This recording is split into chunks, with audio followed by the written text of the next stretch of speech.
I was wrong. Never again. There's no other book that could possibly disappoint me as much as What's up YouTube? Welcome back to my channel. So as you can tell by the title, for this video we're going to be doing a July wrap-up of all the books that I read during July.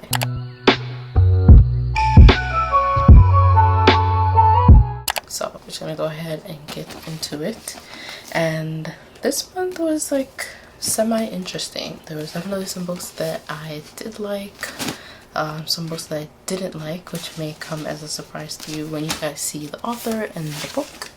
But you know, overall it was a good variety of different books, and I'm kind of happy that I read these books because I was able to step out of my comfort zone. Some of these were books that I definitely wouldn't have read before. So let's go ahead and get into it. The first book we're going to read. So this book I started reading in June, on June 29th, and then I finished it in July.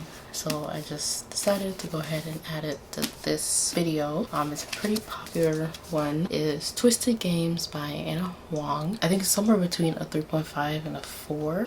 Only because there were like some parts where I was kind of bored and just waiting for something to happen. But overall it wasn't a awful book, and it's basically about a girl. She goes to college in the States.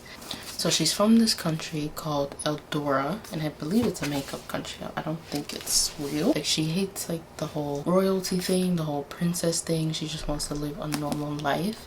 But then her brother abdicated the throne because he fell in love. According to their royal marriage laws, you have to marry someone of stature, someone of importance, someone within the royal community. So she of course fell in love with her bodyguard, and she goes through different scenarios and like different ways that she can get past this marriage law to be with the love of her life. Basically, it wasn't a awful book.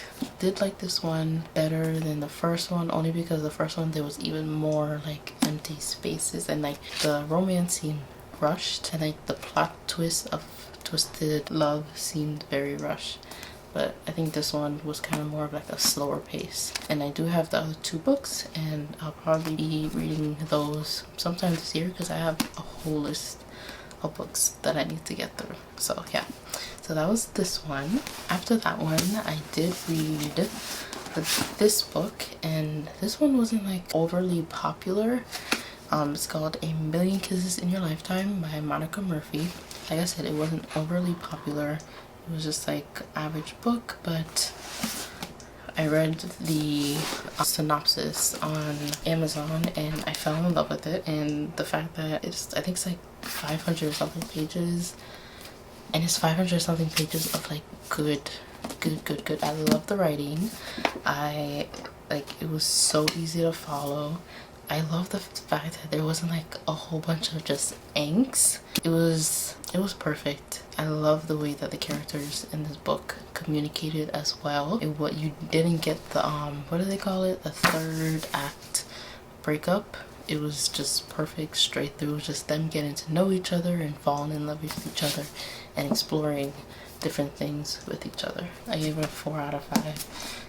Probably even like up to like a 4.5 out of 5. Like, it was really good. Next I read The Disappointment of the Month, and a lot of people may not like what I have to say about this, and I'm gonna insert a clip of like my initial thought like right after I finished the book, and I'm gonna go ahead and put it right now.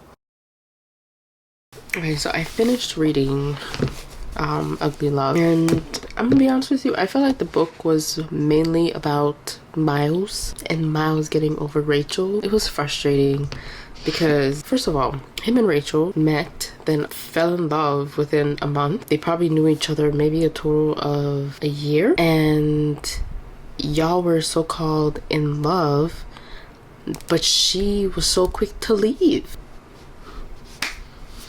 What? She left you, and you're sitting here bawling over her, and she already moved on. She moved on like 3 years ago, and you're sitting here crying. Like, seriously? Come on. 6 years? Come on. I didn't like the fact that most of Miles' point of view was like flashbacks. It was like 6 years ago. Like all of his point of view in the book was 6 years ago, up until like the last 2 chapters. And then Tate's was present time. But like, even though it was present, that's the thing too. Like, that's why I said I feel like this book was mostly about Miles. It's like, you get his point of view 6 years ago, then Tate is like so wrapped up in this guy who doesn't want her. It is written as if he wants her, but he just can't fall in love with anybody else. Because the way he treated her, like, he didn't even necessarily treat her like trash, but I just felt like, just one time show me that you don't want me. She's in here falling in love with this guy, and she knows that he doesn't love her, but you're still giving him what he wants. I don't know, maybe it's because I have like a specific taste in books. I don't mind the friends with benefits type thing, but the reasoning behind why he claimed he couldn't love her was just bogus. And then what pissed me off is at the end of the book, you realize that Rachel moved on 3 months ago. She has a husband and a whole nother child.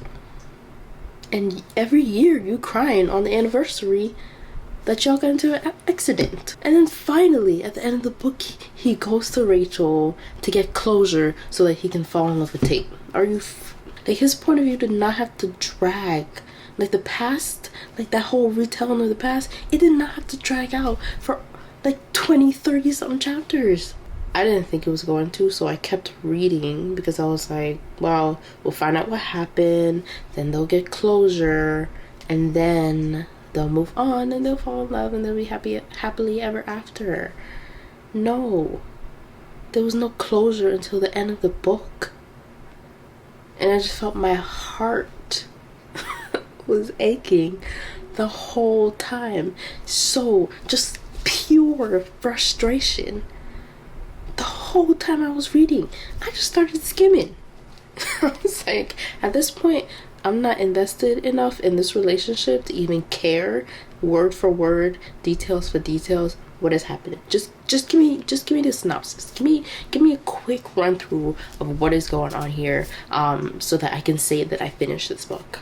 And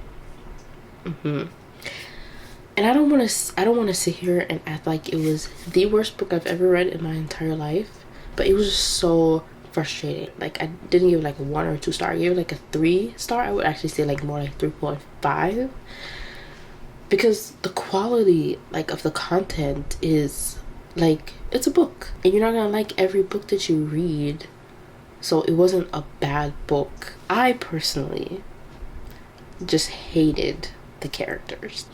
I dislike Miles as much as I dislike Tate. I dislike Tate as much as I dislike Rachel.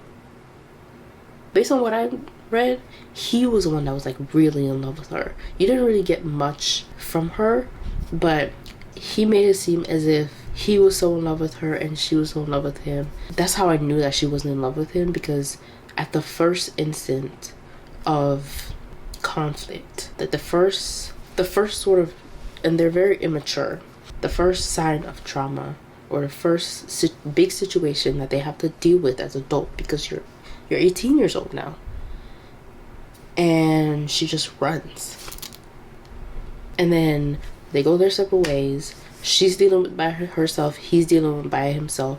Clearly she handled it better than he did, because she moved on within like 2-3 years, had a whole child and everything, and he's still over here, like I said, crying. And I knew the hype was overhyped. See? And I was gonna read, what is it? This Ends With Us, or whatever it's called. It Ends With Us. I was gonna read that. I asked somebody, I was like, yo, is this book like actually good? And they were like, oh my god, it's the best book I've ever read in my entire life. And like, they're just overhyped. I was like, I know, like, I don't think I'm gonna like it. I heard about Colleen Hoover's book, and I know that they invoke some sort of emotion. all of them. And I started reading this one. I was like, this can't be that bad. I think I'm gonna like it. I was wrong. Never Again. That is the first and last Colleen Hoover book I will ever read. And she's a great author. Obviously, people like her stuff. It wasn't a bad book, like I said. It's just not for me. It's not for me. So yeah, if you saw the clip, you saw how I felt about this. Like I said, once you see the clip, you'll see it was just so frustrating. I felt like he was using her and she was just like falling for it and like just an idiot. I gave it a 3 out of 5. It wasn't for me, to be honest. I did not like it. Next, I read The Guest List, and okay, so this book took me a week to read, and it's mainly because this is the first thriller that I've ever read, and I just wasn't in a rush to finish it. It's not like it was a bad book. I just wasn't in a rush to necessarily finish it. So, but I did finish it, and it was really good. I love the plot twist, because at the end, it's like the one person you would least expect. And it was good. It was really good, and I have no regrets reading this. Definitely give this a 4 out of 5. It has many different elements, and just overall a really great book. So in between reading The Guest List, and this is also why it took me so long to read it, I did read 2 books because Nicole Fox, I signed up for her newsletter, and she sent out an email that she released 2 new books, which was a duet, which is the Satin Sinner and the Satin Princess. Basically, it's about this girl. She was getting married and she found her fiance sleeping with her maid of honor, so she like runs away from the wedding, and she ends up meeting this guy on the beach. So she meets him, he offers her a job, and then she goes and works for him for a night. It ends up being like a one-night stand type of situation, and it is a mafia romance. Like, so basically she finds out that he is in the mafia, so she tries to get away but ends up being attached to him. Some interesting things happen throughout the book. Definitely good. Like, it was mafia romance, but also like thriller almost, because like there was some like surprise elements in the book that I wasn't expecting. So it was a decent series, and overall I gave the Satin Sinner, the first one, a 4 out of 5, and I gave the second one a 3 out of 5 because I felt like it was just too much. But the first one was good. We have to read the second one. So total, I would give them like a 3.75 out of 5. And then the next book that I read while I was on vacation, I thought it was pretty appropriate to read on vacation. This book, and we all know this one, Love in Other Words. I was excited to read this book actually because it's been hyped, and a lot of people are like, this is like the best book that they've ever read, and yada yada yada. So honestly, I give this a 5 out of 5, and I feel like everybody should already know how this book goes, but basically it is a second chance romance. These 2 kids meet when they're young, and they meet again when they're older. It goes back and forth between the past and the present, just talking about their past life and how they met and how their relationship developed, and then why they are so in love and what happened, why they fell out, even though it wasn't like really a big deal. But they meet again, and he basically tells her that he never fell out of love with her. He's been in love with her ever since they last spoke. That was like 10-11 years ago. So it was a really good book. I gave it a 5 out of 5. Definitely well deserved. I have no regrets reading this book. It took me also maybe like 4 days, not a week, like 4 or 5 days to read this book. So you guys should really check this one out. You won't regret reading it. And then the last book that I read was also on Kindle Unlimited, and that was called Scared to Love. It's not a sequel. It's like when a book has multiple characters and then it talks about the love relationship of one character and then it talks about the love and relationship of another character. It's like one of those. So it's not like you have to read the first one to read the second one. It makes everything make sense, but you don't have to read it. I read the first one. Condemned to Love is the first one. So I decided to read Scared to Love, and it's basically about this girl. She was forced to marry this mafia don, and he ended up getting killed, but turns out it was like a whole abusive relationship anyways, and like she's traumatized from that situation. But then there's this other guy who is the bodyguard for her sister, who is married to a mafia don as well. It just goes through her overcoming her fears and her overcoming the trauma from her past and allowing this guy to love her and to fall in love with her.